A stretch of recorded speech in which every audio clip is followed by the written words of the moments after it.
Hi friends, కుండలో water చల్లగా అవ్వటం మనందరికీ తెలిసిందే.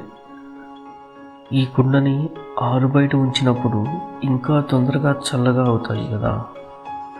దీనికి కారణం వాటర్కి ఉన్న ఎవాపరేషన్ లేదా బాష్పీభవనం అనే ఒక ప్రాపర్టీ కారణం. లిక్విడ్ స్థితి నుండి వేపర్గా మారటాన్నే ఎవాపరేషన్ అంటారు. అయితే జనరల్గా ఇది 100 degrees సెంటీగ్రేడ్ టెంపరేచర్ దగ్గర మాత్రమే జరుగుతుంది. కానీ లిక్విడ్స్లో వాటర్ ఒక ప్రత్యేకం.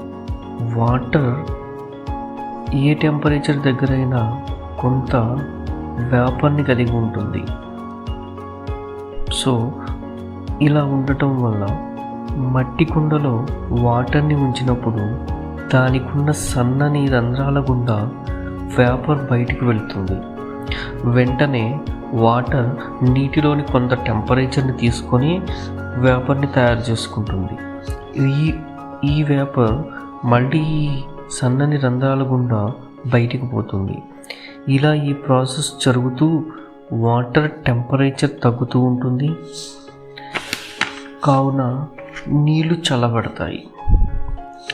ఈ కుండని ఇంటి బయట ఉంచి కుండ బయట గాలి స్పీడ్గా మూవ్ అవటం వల్ల పీడనం తగ్గి లోపలున్న వేపర్ వేగంగా బయటకు వస్తుంది. ఈ ప్రాసెస్ ఇలా జరుగుతూ నీళ్లు తొందరగా చల్లబడతాయి. Thank you friends.